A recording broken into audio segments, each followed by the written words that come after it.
আচ্ছা বন্ধু, একটু ভাবুন তো, চারদিকে এত আয়োজন, এত নামি দামি গাড়ি বাড়ি, অথচ দিন শেষে মনের ভেতর কেমন যেন একটা খচখচে অস্বস্তি। আমাদের ইউরোপের ভাই বোনেদের অবস্থাও ঠিক তেমন। তারা আজ বিজ্ঞানের চূড়ায় বসে আছে ঠিকই, কিন্তু শান্তির সেই ঠিকানাটা যেন কিছুতেই খুঁজে পাচ্ছিল না। কিন্তু হঠাৎ কি এমন হলো যে পুরো ইউরোপে ইসলামের এক পজিটিভ ঝড় বইছে? উত্তরটা হয়তো আপনার ধারণার চেয়েও অনেক বেশি সাধারণ, আবার অনেক বেশি গভীর।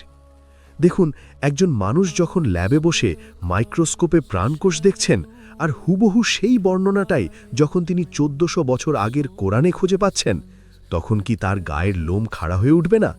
অবশ্যই উঠবে। যেমনটা আল্লাহ সূরা আম্বিয়ায় বলেছেন, সব কিছু পানি থেকে তৈরি। কি অদ্ভুত মিল, তাই না? আবার ধরুন, ওখানকার সমাজে এখন একাকিত্ব একটা বড় অভিশাপ, কিন্তু তারা যখন দেখছে একজন মুসলিম তার বৃদ্ধ মা বাবাকে কি পরম মমতায় আগলে রাখছে।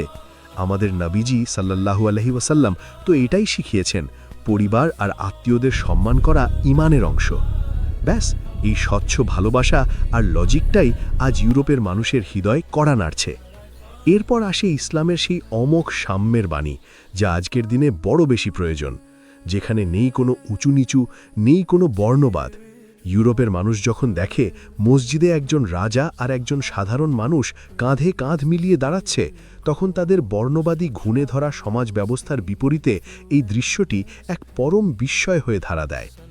পবিত্র কোরআনে আল্লাহ কত পরিষ্কার করে বলেছেন, হে মানুষ, আমি তোমাদের সৃষ্টি করেছি এক পুরুষ ও এক নারী থেকে, এবং তোমাদের বিভক্ত করেছি বিভিন্ন জাতি ও গোত্রে, যাতে তোমরা একে অপরের সাথে পরিচিত হতে পারো। নিশ্চয়ই আল্লাহর কাছে তোমাদের মধ্যে সেই বেশি সম্মানিত যে তোমাদের মধ্যে সবচেয়ে বেশি পরহেজগার। সুবহানাল্লাহ, এই একটি বাণীই তো যথেষ্ট মানবজাতির সব অহংকার ধুলোয় মিশিয়ে দিতে। শৃঙ্খলা, মানুষের জীবনে এই একটি জিনিসের বড় অভাব, কিন্তু ইসলামের জীবনবিধান দেখুন, ভোর থেকে রাত পর্যন্ত সব কিছু এক অদ্ভুত শৃঙ্খলায় গাঘা। 5 ওয়াক্ত নামাজ যেন সময়ের এক সুনিপুণ বন্টন। ইউরোপের মানুষ যখন দেখে একজন মুসলিম হাজারো কাজের ব্যস্ততার মাঝেও সৃষ্টিকর্তার সামনে সেজদায় লুটিয়ে পড়ছে, তখন তারা ভাবে এই মানসিক প্রশান্তিটা সে পায় কোথায়? পবিত্র কোরআনে আল্লাহ কত সুন্দর করে বলে দিয়েছেন, জেনে রেখো, আল্লাহর জিকির বা স্মরণেই কেবল হৃদয়গুলো প্রশান্ত হয়। সুবহানাল্লাহ, এই প্রশান্তিই তো আজ বিষণ্ণ ইউরোপের সবচেয়ে বড় ওষুধ। শুধু তিতাব পড়ে নয়, ইউরোপের মানুষ ইসলামকে চিনছে মুসলিমদের আচরণের মাধ্যমে। একজন মুসলিমের আমানতদারি, সত্যবাদিতা আর বিনয় তাদের চোখে এক বড় বিস্ময়। রাসূলুল্লাহ সাল্লাল্লাহু আলাইহি ওয়াসাল্লাম বলেছেন, তোমাদের মধ্যে সেই ব্যক্তিই সর্বোত্তম যার চরিত্র সবচেয়ে সুন্দর। আর এই সুন্দর চরিত্রের জাদুই আজ হাজারো মানুষকে ইসলামের পথে ডাকছে। ইউরোপে আজ ইসলামের এই জয়গান কোনো তলোয়ারের শক্তিতে নয়, বরং হৃদয়ের ভালোবাসায়। মানুষ যখন সত্যকে চিনে ফেলে, তখন তাকে আর আটকে রাখা যায় না। তাই তো আজ লন্ডনের রাস্তা থেকে প্যারিসের অলিগলি সবখানে প্রতিধ্বনিত হচ্ছে তাওহীদের বাণী। আল্লাহর নূরকে কি কেউ নিভিয়ে দিতে পারে? কখনোই না।